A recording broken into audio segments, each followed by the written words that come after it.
Senate on Tuesday continued with the legislative process on the bill seeking social media platform to establish physical office within the country. Bill for an act to amend the Nigeria Data Protection Act 2023 to mandate the establishment of physical offices within the territorial boundaries of the Federal Republic of Nigeria by social media platforms and for related matters 2025 was sponsored by Senator Ned Nwoko of APC Delta North, passed second reading during plenary. The lawmaker added that despite the high engagement, multinational social media corporations such as Facebook, X, Instagram, WhatsApp, YouTube, TikTok, and Snapchat do not maintain physical offices in Nigeria, unlike in other climes. He further reveals that the bill proposes new regulations for bloggers operating in Nigeria, mandating them to establish a very viable office in any of the capital cities across the country, maintain proper employee records, and belong to a recognized National Association of Bloggers headquartered in Abuja. This measure, he explained, is intended to promote accountability, transparency, and professionalism in Nigerians' digital media space, similar to traditional media houses. You know, I had a discussion yesterday about a survey that was conducted with an analyst that was conducted about about 661 billion naira that men paid, you know, in 2024 to patronize non-staff partners, which are otherwise known as commercial sex partners in that instance. And the analyst said this should not be the topic of discussion. There are a lot of things that should be discussed. If you may ask me, I think this is actually one of them. But we're not going to have a criticism over it because we have the health sector, we have the education sector. Why has a bill not been passed on this sector's reforms? Why has a bill not been passed on education reform? Why has a bill not been passed on health reform? Why has a bill not been passed on economic reform? Something to be done at least to reduce the situation of the country. Go to the social media platform that they want these houses to be on, offices to be recognized on. Lots of people are complaining. The likes of the NYSC member that, you know, came out to speak up, and although she made a statement that she was not supposed to make, which is she said the president is a terrible person. Okay. You know, it was used against her in that instance because in as much as you want to be heard, there are certain words you should not use in order to make your statements. Well, Nigerians are actually on her side because she literally spoke her mind on that instance. Well, going to the Senate to pass a bill on social media platform for first reading, I really do not know what to say in that instance. I'd love to get your thoughts on this, please. First, let's take it from the NYC girl who said the president is a terrible person. That's her opinion, and she has a right to it. Before the president came into office, listen, just hold on. Isn't that supposed to be called a hate speech? How? To what end?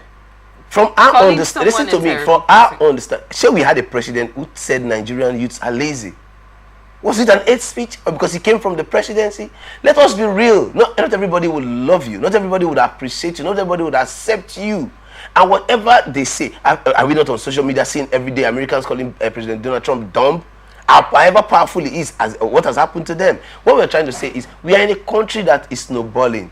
There are serious issues, and if people are dragging you into those serious issues, take a pause. Ask yourself, do they have any point? I, for one, don't feel that the president might not even bother himself about it. People just wanted to be overzealous. People want to make a public space for him and try to win good face around the president. Went ahead to that embarrassment, and I think Mr. Warrior and the team will be able to force that out of from the air, and I think it's off it already. And I think everybody will be praying that matter dies and dies naturally. We are in this country where the same president gathered people, got a coffin, wrote on it, "Rest in peace, Jonathan." The country didn't burn, for crying out loud. Listen, I am a realist. The analysis on ground, let us just face it. But however, setting the record straight, we have people that are completely intolerant, completely not ready for office. They never have a business in there because they don't understand in total what public office is all about, what it entails. And so because they don't, they act in the manner they act, possibly obviously reactionary again and again, which is not acceptable by every standard. Now, having said that, coming to this bill, you're talking about TikTok, Facebook, X, and all having visible physical offices in Nigeria. To what end? Somebody that does not have an office yet, you are already having the capacity to gag such people. We saw in this country where at some point in time, then Twitter was gagged by the federal government of Nigeria under the Buhari administration. And people had to start to use their VN to be different VN, different IPs to be Canada and places to be still stay on Twitter. How much more when they now have a physical office in a country where everything goes? It's not in the country today that you're asking whether the constitutional provisions have been completely elapsed before a state of emergency is released, is declared in Rivers State. Ask yourself, because Twitter has an office in Rivers State and they also have a document signed by the governor today. The governor is no more. They start right up and down. The office is shut down. The people that they think they don't know what they want to use their money for. The senator that is pushing for the what's it called, the bill, with all the monies that we are made to understand that he has, what business is he doing? Where are his offices that houses his business? Where are the companies that is running that houses his business that entitles him to this kind of funds? So nobody wants to come and do business in an hostile environment. You want to come have Twitter and all to come and have an office in Nigeria. To what end? So that tomorrow they will start talking about their staff being kidnapped or wanting to happen. The system has fundamental issues that should be addressed, should be checkmated. Yes, the overall interest of the bill on paper is a wonderful idea, but these are serious germane issues that are surrounding it that must be considered. You're asking yourself, talking about an office. An office will definitely provide some level of job for some people, physical people, Nigerians per se, no doubt about that. But that will, in the long run, whether you like it or not, is a small fry in the entire issue, because the main issues that are surrounding these issues are yet to be addressed. How do you justify that you're talking about a physical office where you cannot really talk about the safety and security of the people within the terrain? So whether you like it or yes, the policies of government and the way government has been run over the period of time in Nigeria has not been good enough. We saw the government of Nigeria with all its power wanting to run down into Niger until it was advised, don't dare do that on the demand of any other country or organization. You have to be careful. Watch what you are about to do. And when he sat down to calculate, he saw that the best thing was to let them be. Today is Nigeria not only having meetings with Niger peacefully and doing their things?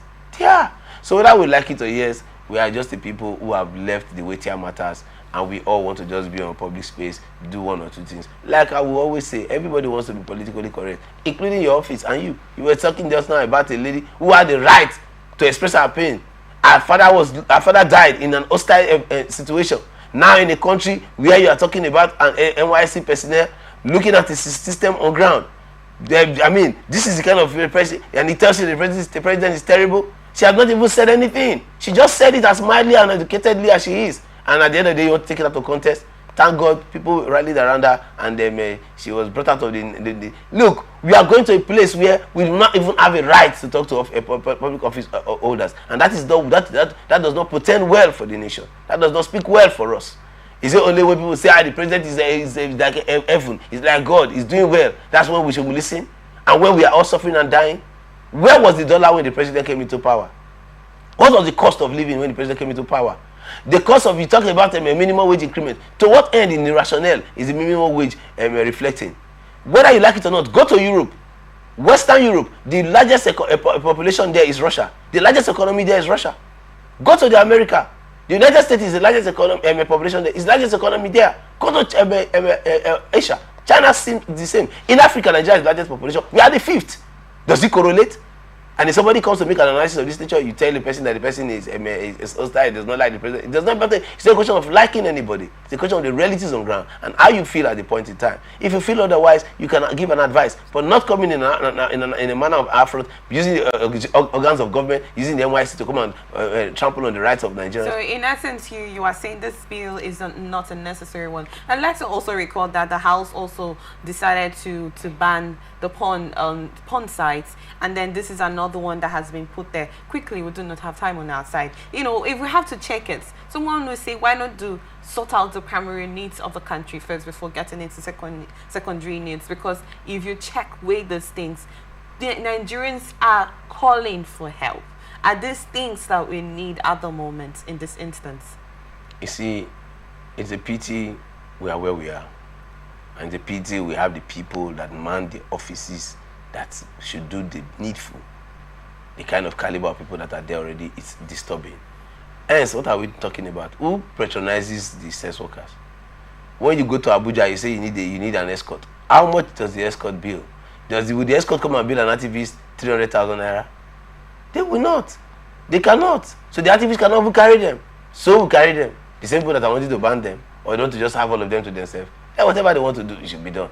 For me, I think that the weightier matters, government has left them unaided or unattended to. Like we're talking about a state of emergency, that should have followed some processes that is yet to be followed, and at the end it will move past it like nothing happened, because that is the kind of country we have come to find ourselves. A country where you see legislators come down and say, whatever you say we will do. That was the last time House of Assembly we had. Oh, it's our father. Any bill you bring, it must be passed. Say to the public layer of Nigerians. And that is how we saw how that government, how that administration ended. And there's no investigation up until now to those issues. That's the kind of country you're talking about. And you want people to come and say, applaud it. Every sincere Nigerian, every sincere person that loves Nigeria already cannot applaud the government. And when they criticize the government at this point in time, the government should be able to bear it whilst they wait for the things that they are, the miraculous one that they think they have put in place, that in no time will turn around the fortunes. Until the fortunes are turned around, don't bother about what Nigerians say about you. Don't care. Just keep focusing on your job, because right now, Nigerians are in pain. People are dying for basic things. People cannot even go for checkup. That is why you're seeing Miracle Houses filled up. That's why you're seeing shrines filled up. People looking for magic money, spiritual money and all. Yes, the government people have completely lost hope in governance. And until something is done and done differently, this is the trajectory we'll continue to follow. Thank you so much in this, Comrade Chuba. I really appreciate your presence.